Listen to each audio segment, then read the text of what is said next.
Hello, welcome to another episode of Richbbies Life's Adventures. Now today we're going to be making a good start on doing the insulation.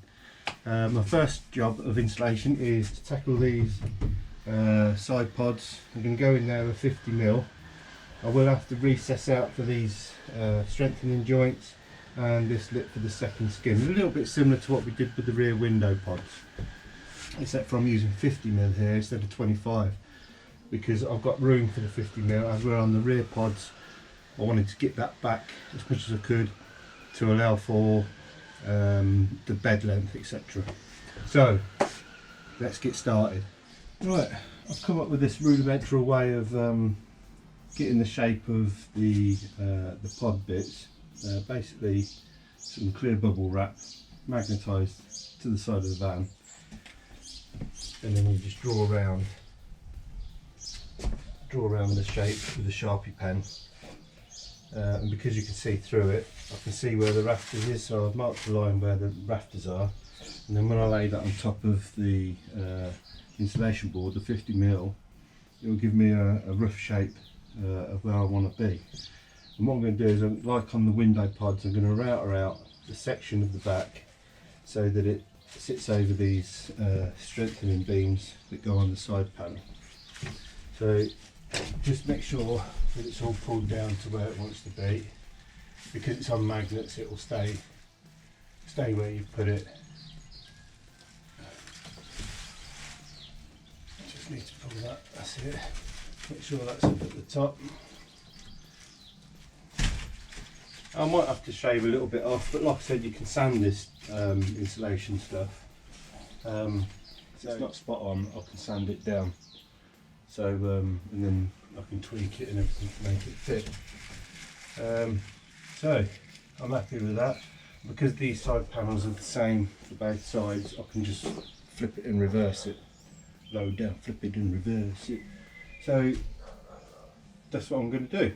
I think that's not a bad little idea. Like I said, it's a bit rudimental. I could convert it into cardboard and make sure that fits, but I haven't got a sheet of cardboard big enough, although I have got a couple of bits I could take them together. I might do that first. So let's do that. Let's get it on some cardboard first then, and we'll test that. Yeah, see how this goes. Right.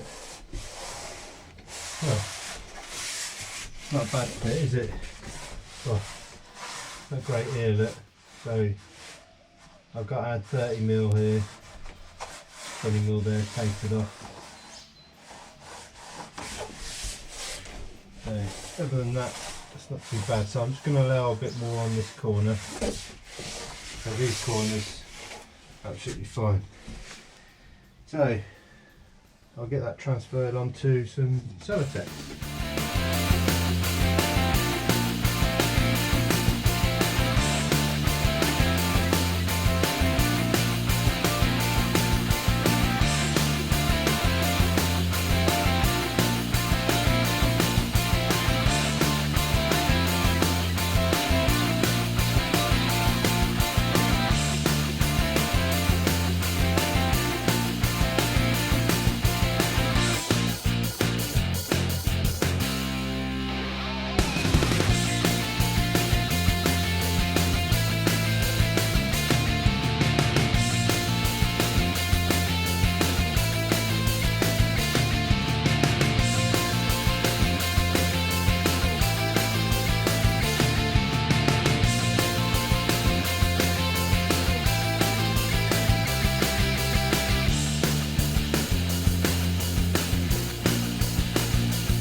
So when this arm goes back, if I insulated all that, it would dig into that insulation and it would rip it all out. Now I see on another build, the Whole World or Nothing, they give us this little tip to put like a margarine pot. This is a takeaway tub. You glue that in there and then you can pack your insulation around it and it'll leave that bit hollow. And then when you put your arm back, look, it just it leaves it clear. So that's what I'm going to do. I'm going to glue that into place, and then I can put all my insulation around it and go from there. So I'll put some glue on there, and this will attach to the inner section of this section. Then I'll put a couple of tabs on the back.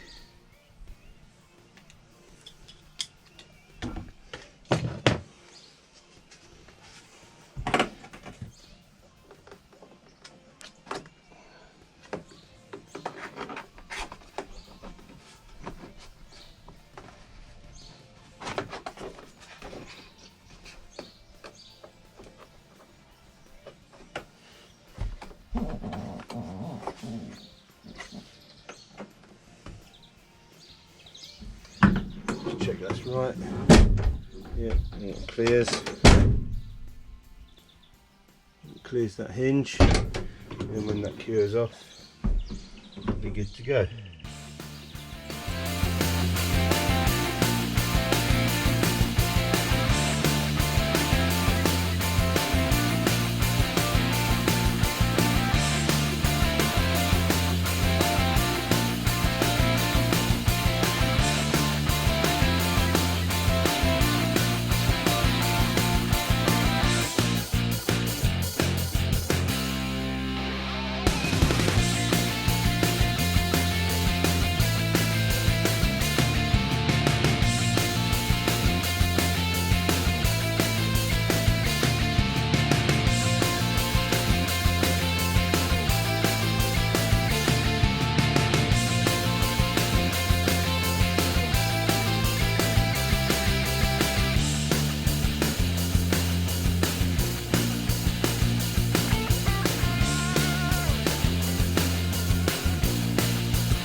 Okay, so I've insulated around the takeaway tub, and that leaves a nice little recess then for the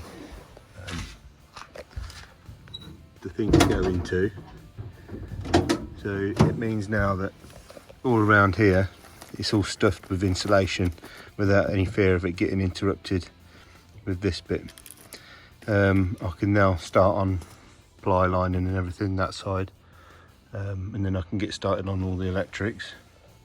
This side I've still got to do the installation, but like you see in the gas point installation, I still need to put my pipe bending out of here and coming out, which will then go to some taps, and then split off to the hob and then to the gas bottles, and all this would be the gas locker here anyway. And then I can put a piece of tube around there sticking into the gas locker, so that if this does leak or anywhere in here leaks of gas, it'll stay within that tube, go into the gas locker, and then I'll have a dropout vent in the gas locker. So until I get this pipe on here and my tube, I can't really finish off this insulation piece and vapor barrier it. So I'll have to keep you updated on that in the future. Okay, so I'm now doing the bits either side of the fan. I've measured it and it's 540 one way and 455 the other. As you can see, I've trimmed it all down, done my usual trick of just slicing with a knife or router, giving it a quick sand down, and it'll all sit within that recess of these little noggins here, this rebate here, and then this and this lip, and did that both sides. So then it will hopefully sit in there. So let's give it a trial fit. Try and do this one-handed. So as you can see, they sit within that bit there, and then that sits nice and flush. So I'll give that a couple of dabs of adhesive, and you'll see what I mean about in my Max fan installation. I've got to just pack that out just a bit. I've got some wood. This is 12mm shy of being level with that, so I've got some 12mm wood that I'll just pack that out with, and then that'll give me something to screw my roof to and my fan bezel. So let's get this stuck up there and I'll catch you in a bit. Okay, the situation is with the driver's side is I've got this solar panel wires coming through the roof, so I've had to take a little notch out for the wires to go in, and then when that goes up, that'll leave room for the solar panel wires. It don't seem to be going up as flush this side. I don't know why. Let me investigate. Sorry, I'm not really paying attention to what I'm doing with the camera. What's going on there? It looks like something's going on in that back corner.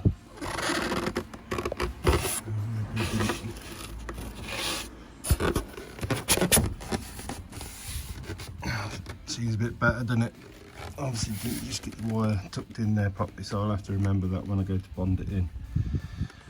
First I got a vapor barrier this back corner.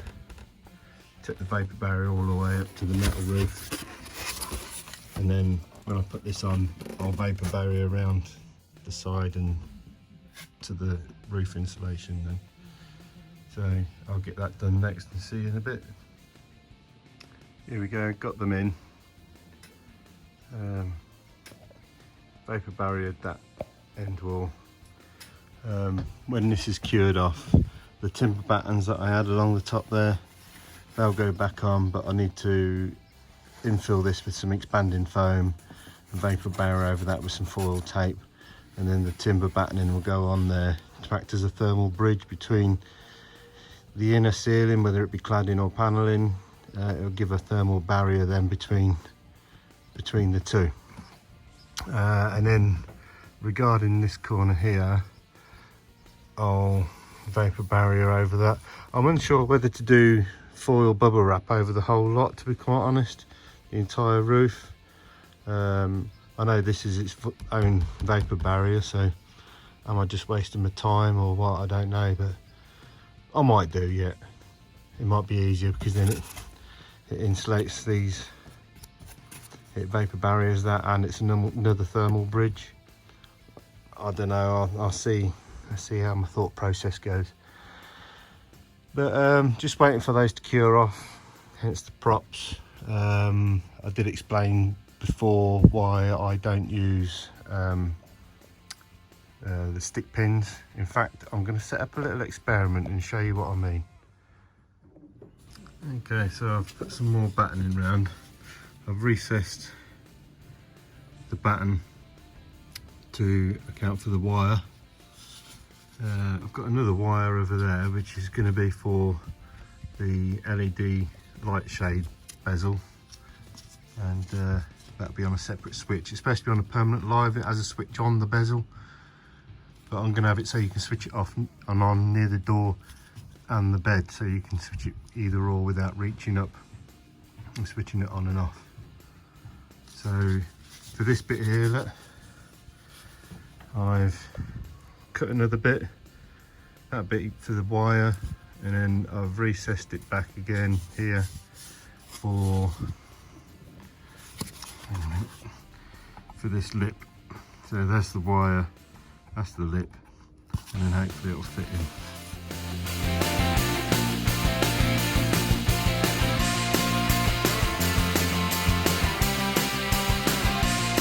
Set up a little experiment. Imagine this is your stick pin, just a thin piece of metal. I mean, the stick pin's even thinner than that, so it's going to have less resistance. So that stabs all the way through like that. Now, vibration around of the vehicle, that's moving backwards and forwards, and this is only a few seconds. Look how much bigger that hole's already got. Yeah. Now imagine 10,000 miles of that vibrating around, 20,000 miles, 30,000 miles, 40,000 miles. That's going to be vibrating around, okay, probably not as much as that, but a higher frequency. Because it's a higher frequency, it'd probably even do more damage. That's just going to be vibrating around, and then before you know it, this is squeaking against the roof of your van, and rattling and buzzing and all sorts going on in your roof of your van. Them stick pins are designed for houses. They're not designed, well, houses, fridges, all that sort of thing, you know, big commercial fridges. They're not designed for a moving vehicle. Now, I'm not slating anybody who's used them. Just personally, I don't feel they're right, so I'm going down the route of bonding. You know, that's not gonna, that bond will flex with it. It won't, it doesn't hold it rigid like that does. That'd be rigid, and before you know it, you end up with a hole. I mean, it's,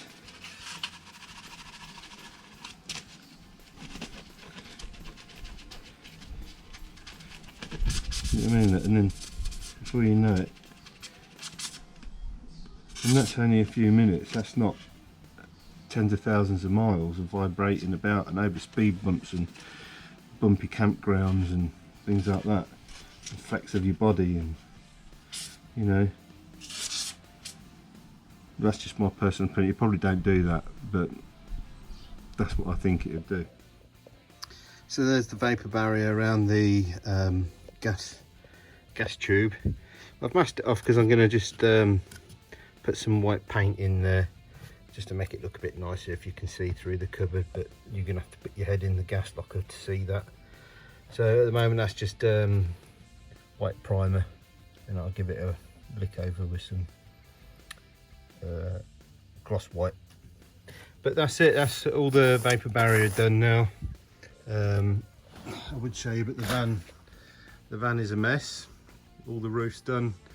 I decided to go over with a bubble wrap, foil bubble wrap over the continuous roof, and it goes down the side by about, I don't know, 7 or 8 inches, so it should be a good vapor barrier seal over the lot. Still got to do around the extractor fan. I'm waiting on a bit of box section to come around for that. I thought I could get it from B&Q or somewhere like that, but they're like, it's like rucking or shit to get hold of. As you can see, little forward video I've boxed in there. So that's it for the vapor barrier and installation. Yeah, I can now get on with cladding the roof and paneling the walls and so on. So thanks for sticking around and watching this quite lengthy video on installation and vapor barrier. I appreciate you. It's quite a lengthy video. So if you've liked what you've seen, please like, please subscribe and please share. And on that note, I'll catch you on the next one. Bye.